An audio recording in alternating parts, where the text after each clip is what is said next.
Hello नमस्कार, मैं सोहेल अख्तर, आप देख रहे हैं जन जन न्यूज़। इस वक्त में मैं राजकुमार जी के पास हूं। आप देख सकते हैं कि झंझारपुर में इस वक्त में हम हैं। जन स्वराज का जो है वो पार्टी के ये ऑफिस भी है, इनका पर्सनल ऑफिस है ये।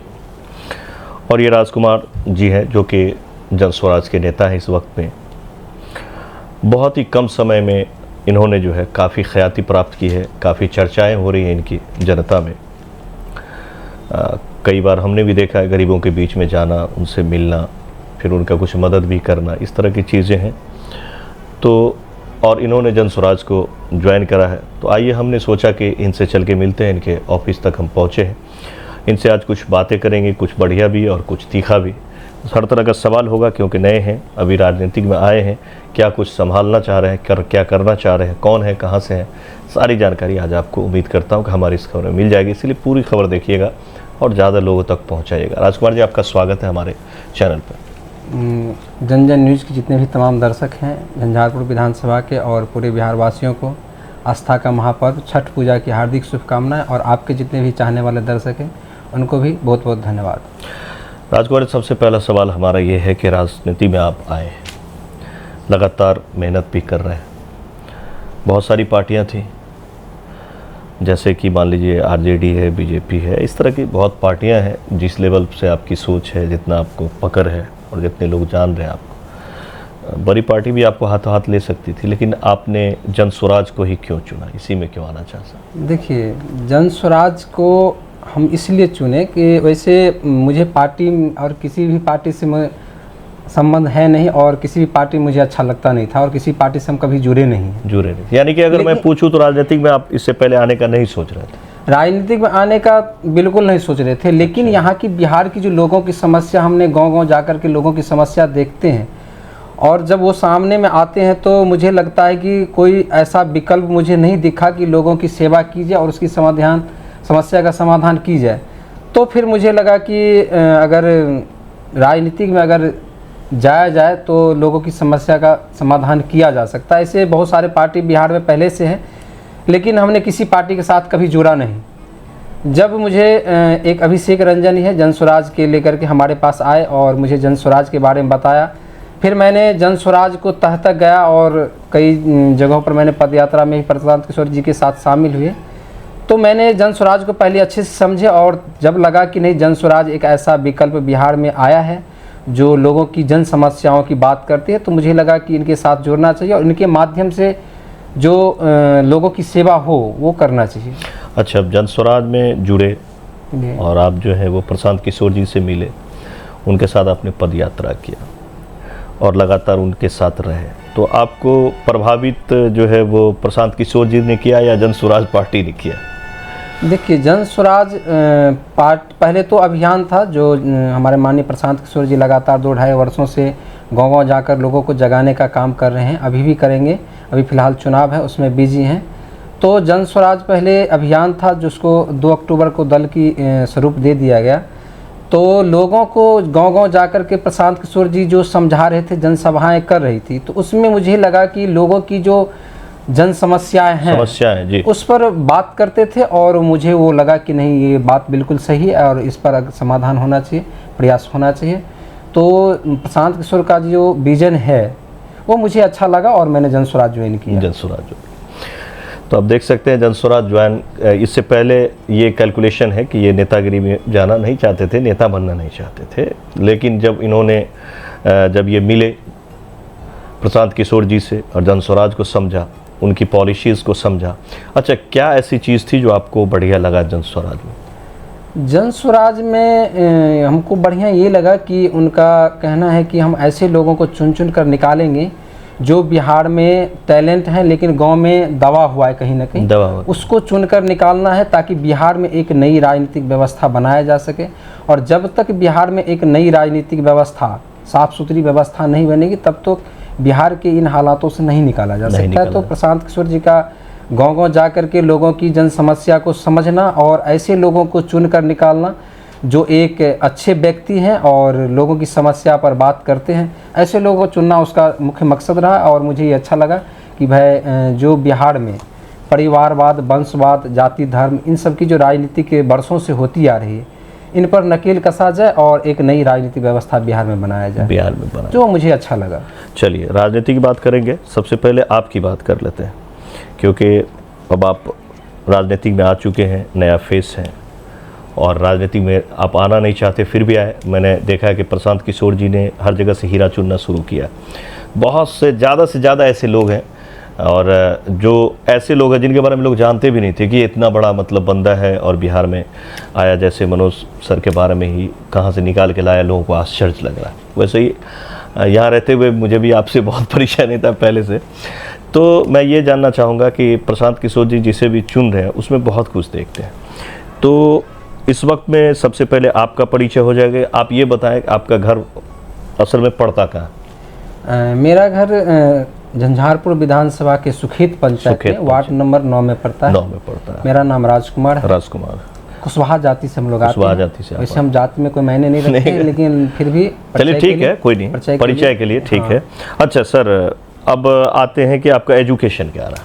मेरा एजुकेशन है 2007 में हमने पटना यूनिवर्सिटी से ITI किए हैं और लास्ट मेरा क्वालिफिकेशन मिथिला यूनिवर्सिटी से पॉलिटिकल साइंस MA किए हैं। अच्छा, आपने उधर भी किया इधर भी किया जी? हाँ, उसके बाद 2010 के आसपास में हमने इलाहाबाद यूनिवर्सिटी से संगीत से प्रभाकर भी किया। और कंप्यूटर सब का कोर्स सब जो जेन्युइन होता था। जब मैंने 2013 में लास्ट पढ़ाई की तो कुछ दिन नौकरी के लिए भटका और उसके बाद 2016 में हम दिल्ली गए। तो वहाँ लोगों के साथ हमने काम किया। वहाँ पर जो बिहार के लोगों के साथ परेशानी हो रही है, जो जिल्लत सहनी पड़ रही है, मुझे लगा कि पढ़ लिख करके मुझसे ये बर्दाश्त नहीं होगा। इतना डिग्री रहने के बाद भी? हाँ, इतना पढ़ लिख के मुझे बर्दाश्त नहीं होगा। तो फिर मैं वापस बिहार चला आया और 2016 में एक राजधानी एजेंसी करके मैंने बिजनेस डाला झंझारपुर में ही, जो आज एक अच्छी खासी चर्चित है। और उसमें इसी बिहार की धरती पर मैंने लगभग 20-22 लोगों को रोज़गार भी दिया है। जब मैंने यहाँ पर इस धरती पर आया और लोगों को रोज़गार दिया तो मुझे लगा कि अगर थोड़ा सा प्रयास करें और मुझे जो भगवान बुद्धि, क्षमता, संसाधन दिया है, अगर लोगों को ये बताया जाए तो शायद बिहार में गांव-गांव में शायद रोज़गार बन सकता है। तो इसके ऐसा कोई मुझे प्लेटफॉर्म नहीं मिला था जिसमें अपनी बात रखकर लोगों को बताएं और लोगों को जोड़े। जन स्वराज एक ऐसा मुझे प्लेटफॉर्म मिला।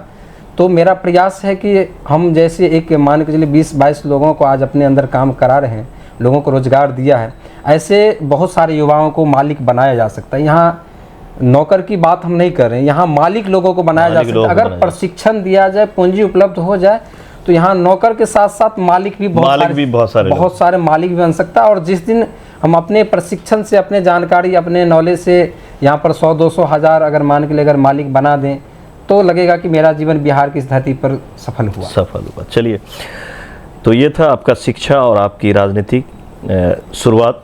अब चूँकि राजकुमार जी जहाँ पे आपने पैर दिया है, जहाँ पे आप राजनीति में आए, इसको झंझारपुर कहते हैं। और झंझारपुर में अपनी मैथिली भाषा में कहते हैं डीगा सब पहले से बहुत है, बड़े बड़े नेता हैं और काफ़ी राजनीतिक की ये जगह है, काफ़ी हलचल है। अभी भी आप देख रहे हैं कितना हलचल है, बड़े बड़े फेस हैं, बड़े बड़े ख़ानदानी फेस सब हैं जिनका काम ही राजनीतिक है।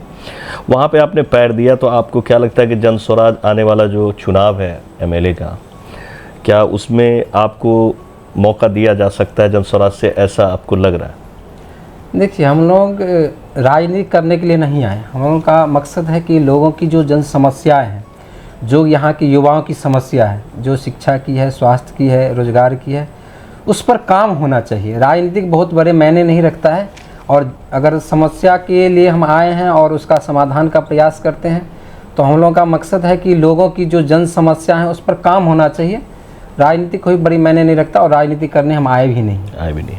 चलिए, अगर मान लीजिए आपको टिकट मिलती है जन स्वराज के तरफ से और आप जीतते हैं, तो जनता के लिए आपके पास क्या ऐसा प्रोस्पेक्टस है, क्या ऐसी चीज़ें हैं, क्या खाका है आपके पास जो जनता के बीच में आप रखेंगे, जो जनता आपको वोटिंग करे? क्योंकि नेता तो बहुत है, तो आपकी सोच उससे अलग होगी। लगेगा लोगों को कि ये नहीं, ये बंदा नया बात कर रहा है, इसमें दम है। वो ऐसी क्या पॉइंट्स है आपके पास? देखिए, सबसे पहले क्या होता है कि आपके पास अगर फैमिली में अगर 5 लोग हैं तो 5 लोगों की अलग अलग समस्या है। तो उसमें ये देखना चाहिए कि सबसे ज़रूरी समस्या किसका है। अगर मान लीजिए 5 लोग हमारे परिवार में है तो अगर हमारे पिताजी का अगर तबीयत खराब है और हमारे बेटे को अगर मान लीजिए स्कूल का फीस भरने हैं, और बेटी को अगर मान के चलिए बर्थडे पार्टी करना है, और हमारे पत्नी को अगर मान के लिए अगर कपड़े की ज़रूरत है, तो सबसे पहली प्राथमिकता हमारे पिताजी को होना चाहिए कि उसे दवा की ज़रूरत। उसके बाद स्कूल की फीस की होनी चाहिए, उसके बाद बच्चे की पार्टी है वो भी होना चाहिए, और पत्नी को कपड़ा की ज़रूरत है तो वो भी होना चाहिए। यहाँ क्या होता है कि ज़रूरत है, लेकिन यहाँ ज़रूरत है सबसे पहले दवा की, और सरकार वहाँ कपड़े दिलाती है। तो ये बदलने की ज़रूरत है। और रही बात, हम जब झंझारपुर में आएंगे तो सबसे पहला मेरा प्राथमिकता रहेगा कि लोगों के बीच रहना। सबसे मेरा पहला प्राथमिकता ये रहेगी कि और दूसरे नेताओं की तरह नहीं, चुनाव लड़ लिए, जीत लिए और पटना के एसी में जाकर बैठ गए। मेरा ये पूरा प्रयास रहेगा कि हम अपने क्षेत्र में अधिक से अधिक समय लोगों के साथ ये कहते तो सभी ऐसे ही हैं, लेकिन जीतने के बाद कहते सभी ऐसे हैं, लेकिन जब मुझे मौका मिलेगा तो शायद हमें लगता है कि इस 70-75 साल में एक ऐसा झंझारपुर में देखने को मिलेगा कि एक ऐसा भी कोई लड़का आया था जो बोले कि हम जो बोल रहे हैं वही होगा। अच्छा, तो आप झंझारपुर में हैं, यहीं के हैं, आप यहीं पैदा लिया आपने। बिहार की सबसे पहले मैं आपसे पूछूंगा कि आपके नज़र में बिहार में कौन सी समस्या ज़्यादा है, किस तरह की समस्या से जूझ रहा है इस वक्त में बिहार? बिहार में सबसे बड़ी समस्या अगर शुरुआती दौर पर देखा जाए तो कहीं ना कहीं जन्म समस्याओं का शिक्षा से हुआ है। जिस दिन यहाँ से अगर शिक्षा का अगर सुधार हुआ रहता बिहार में, तो जो अभी समस्याएं हैं वो धीरे धीरे जो विकराल रूप लेता जा रहा है उस पर नकेल कसा जा सकता है। तो कहीं ना कहीं सरकारी स्कूल में जो शिक्षा का जो ये स्तर वो नीचे जो गिरता जा रहा है, इसकी वजह से यहाँ से पनपना समस्याएं शुरू हुई। उसके बाद शिक्षा के कारण आज बेरोजगारी आ गई, और उसी शिक्षा के कारण आज स्वास्थ्य की समस्याएं आ गई। तो कहीं ना कहीं शिक्षा से ये सारी शुरुआत है। लेकिन अभी अगर तुरंत में आप अगर बात करेंगे तो सबसे बड़ी समस्या हमारे यहाँ है बेरोजगारी पर काम होना चाहिए, बेरोजगारी पे काम होनी चाहिए। अच्छा, आपने कहा कि शिक्षा में स्थिल हो गई है, शिक्षित होना सबसे ज़रूरी है, बिहार में हो या कहीं भी हो। तो अगर ये मैं आपको कहूँ कि ये तो बिहार का आपने समस्या कहा, अगर मैं ये कहूँ कि झंझारपुर में आपको सबसे बड़ी समस्या क्या दिख रही है, तो क्या आपके पास? झंझारपुर में सबसे बड़ी समस्या जैसे लगभग पूरे बिहार की है, वैसा ही सेम और सेम झंझारपुर में है। झंझारपुर में भी सबसे पहले स्वास्थ्य की समस्याएं हैं, शिक्षा की समस्याएं, लगभग वही मिला जुला पूरा बिहार की समस्या है कि सबसे पहले रोजगार पर कुछ काम होना चाहिए। जो जब तक कमाने की कोई ऑप्शन नहीं आएंगे युवाओं के पास, तब तक जो आर्थिक अभी परेशानी उस पर सुधार नहीं लाया जा। सबसे पहले यहाँ पर रोजगार की आवश्यकता है। आवश्यकता तो ऐसे सब चीज़ की है, आपको जल का भी ज़रूरत है, खाना का भी ज़रूरत है, लेकिन सबसे पहले रोजगार हर चीज़ समस्या को दूर कर देता है। अगर आ जाएगी तो तुरंत में सारी समस्या पर थोड़ा थोड़ा समाधान होना शुरू हो जाए। अच्छा, अभी चुनाव चल रहा है, उपचुनाव हो रहा है बिहार में 4 जगहों पे जो है, यहाँ पर आपको तरारी में, रामगढ़, बेलागंज और इमामगंज में चल रहा है, जिसमें आप जो है एक जगह से आपकी पार्टी ने जो किरण सिंह को टिकट दिया है, एक जगह से सुशील सिंह कुशवाहा जी को दिया है। बेलागंज से जो है वो मोहम्मद अमजद भाई को दी गई है, और इमामगंज से जितेंद्र सिंह पासवान को दिया गया, जितेंद्र सिंह पासवान को दिया गया। ये सब भाई यहाँ से आपने टिकट दिया। आपको क्या लग रहा है इस पर से 4 में से कोई सी एक सीट आपकी तरफ इस बार आता हुआ नजर आ रहा है? अगर बिहार में अगर बदलना है, बिहार को अगर बदलना है, एक नई राजनीतिक व्यवस्था बनाना है, तो लोगों को ये समझना होगा कि आज तक 70 साल में सिर्फ नेताओं ने अपने वंश के लिए, अपने परिवार के लिए, अपने जाति के लिए काम किया है। अगर इन सब से जब तक यहाँ के लोगों ने बाहर नहीं निकलेंगे, जन समस्या पर बात नहीं होगी, अपने बारे में नहीं सोचेंगे, तब तक बिहार में एक नई राजनीतिक व्यवस्था नहीं खड़ा किया जा सकता है।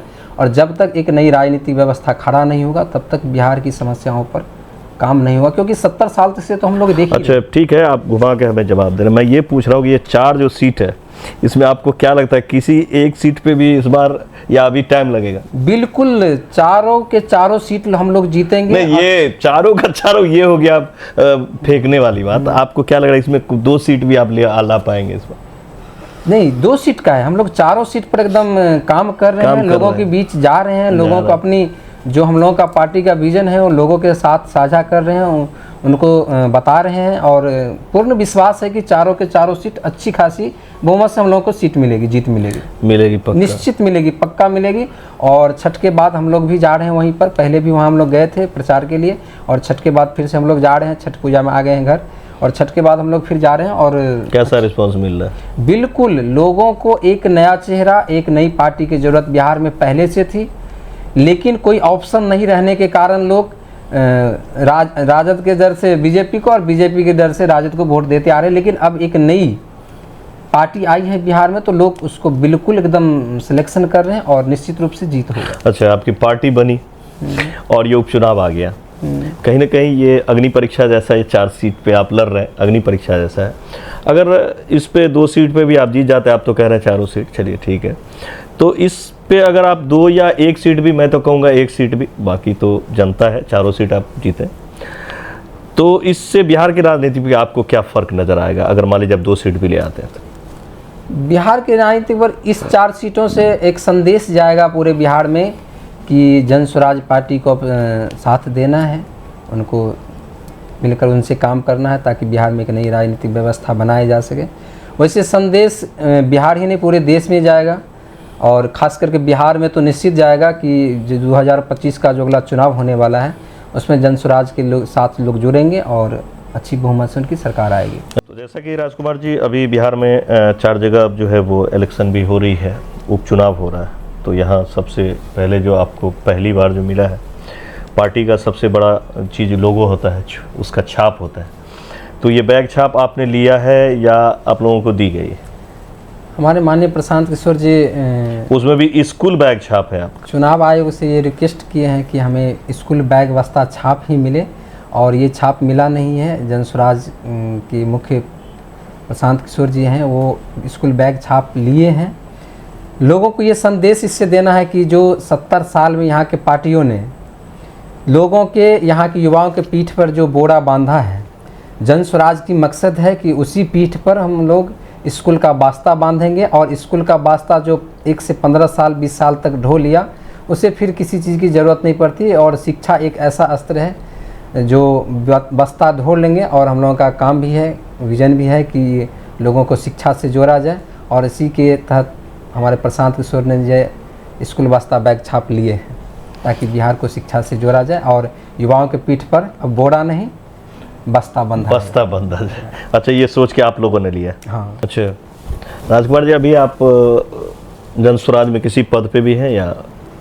जन स्वराज में हम अभी फ़िलहाल संस्थापक के सदस्य के रूप में हैं और जन स्वराज पार्टी की जो मुख्य विचारधारा है, हमारे माननीय श्री प्रशांत किशोर जी की जो विचारधारा है, उनका विज़न है, उनके विज़न और उनके विचारों को घर घर तक पहुंचाने का काम कर रहे हैं। आपने कई जगह हमें देखा भी होगा, लोगों की समस्या सुनते हैं, उस पर समाधान करने का प्रयास करते हैं। और मेरा अभी खास करके झंझारपुर विधानसभा का जो हमें पदभार मिला है कि जन स्वराज की जो मुख्य विचारधारा है उसे घर घर तक पहुंचाने का, वही काम में हम लोग लगे हुए।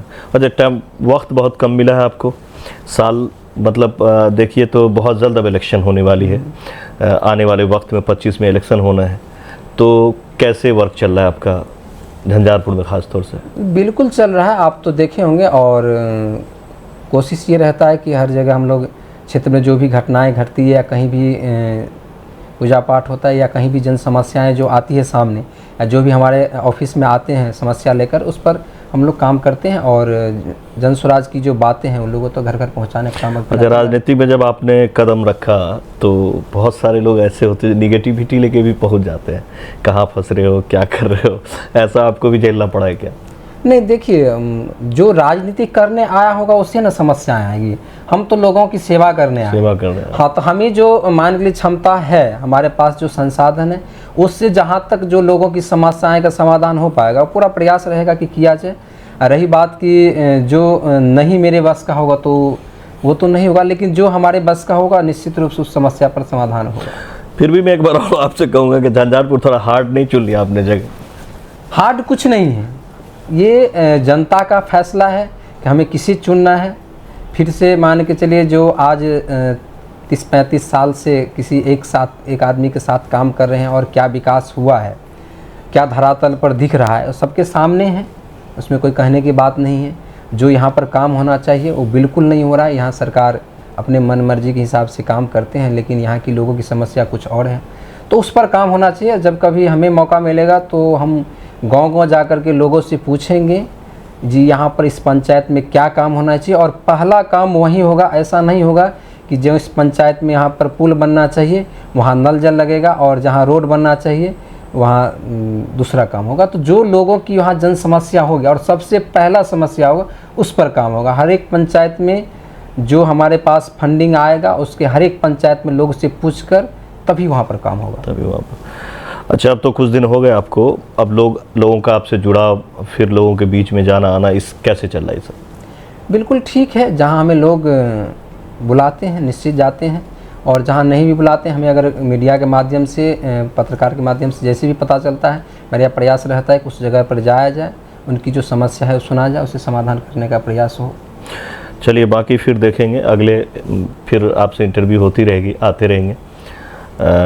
जनता के लिए आप क्या कहना चाहेंगे? जनता के लिए यही कहना चाहेंगे कि आपने 70 साल से बिहार की राजनीति को देख लिया है, अच्छी तरह से परख भी लिया है, और यहाँ पर जो वंशवाद, परिवारवाद, जातिवाद की राजनीति वर्षों से होते रहा है। अगर चाहते हैं कि बिहार में एक नई राजनीतिक व्यवस्था बने, बिहार को बदला जाए, तो जन स्वराज से जुड़िए। जन स्वराज एक ऐसा विकल्प प्रशांत किशोर जी के साथ आया है, उन्होंने एक विज़न लाया है जिससे गांव के अच्छे लोगों को चुनकर राजनीतिक में ला रहे हैं।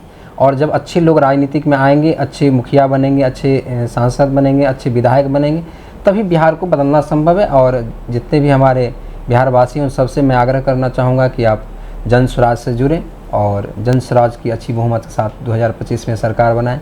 साथ ही अभी जो हमारे यहाँ 4 विधानसभा में उपचुनाव हो रहे हैं, इमामगंज, बेलागंज, तरारी, रामगढ़, इन चारों विधानसभा के लोगों से भी मैं कहना चाहूँगा, आग्रह करूँगा कि आपको सबसे पहले मौका मिला है बिहार को बदलने का, तो आप लोग इस मौका को चूकने न दें और पूर्ण बहुमत के साथ जन स्वराज पार्टी के जितने भी प्रत्याशी हैं उनको वोट दें और भारी मतों से विजय बनाएं, ताकि बिहार में सबसे पहले जब इतिहास लिखा जाएगा तो इन्हीं 4 विधानसभाओं का नाम लिखा जाएगा कि इन लोगों ने ही बदलाव की शुरुआत की थी। तो मैं उन चारों विधानसभा के लोगों और मतदाताओं से आग्रह करूंगा कि एकत्रित होकर जन स्वराज के लिए वोट करें, ताकि जन स्वराज के जितने भी उम्मीदवार हैं भारी मतों से विजय बनाएं। चलिए, तो इस वक्त में आप देख रहे थे, हम राजकुमार जी से मिले, क्योंकि इनका 3-4 न्यूज़ हमारे चैनल पे लगा, तो बहुत सारे लोगों ने उत्सुकता जताई कि सोहेल भाई राजकुमार कौन है, कहाँ से हैं, कैसे हैं, एजुकेशन क्या है, क्या सोच है इनकी। थोड़ी सी सवाल जवाब करके देखें और फिर उनसे हम लोग को रूबरू करावें, ताकि हम लोग समझ सकें कि वो क्या चीज़ है। इसी को मद्देनज़र हमने कोशिश करा, इनसे कुछ बातें की, और भी इंटरव्यूज़ होगी। नया फेस जो भी इस वक्त में राजनीति में आना चाह रहे हैं, या इधर इस इलाके में है या बिहार के किसी भी कोना में है, तो ख़ास तौर से जन स्वराज आप देख रहे हैं, अभी नई पार्टी आई है, लेकिन बहुत ही जल्द उन्होंने हलचल मचा दिया है। तो उम्मीद करता हूं कि जन स्वराज की इनके हाथ में यहाँ बागडोर है। अभी झंझारपुर की अगर बात करें तो इसे तो वैसे संगठित तौर से जिला भी माना जाता है। तो फिलहाल इस खबर में इतना ही। हम उम्मीद करते हैं कि जो सवालात आपके दिल में होंगे वो सवालात का जवाब आपको मिल गया होगा। ऐसे ही और भी इंटरव्यू के साथ, किसी और के साथ, कहीं और से। फिलहाल ये थे राजकुमार जी, जो जन स्वराज को देख रहे हैं, यहाँ से लीड कर रहे हैं। आने वाले वक्त में हो सकता है कि पार्टी इन पर भरोसा भी जताए। ऐसे ही खबरों के लिए इसे ज़्यादा से ज़्यादा शेयर करें, ज़्यादा लोगों तक पहुँचाएँ। मिलते हैं अगले खबर में। कैमरा पर्सन दानिश के साथ जन जन न्यूज़ के लिए झंझारपुर से। नमस्कार।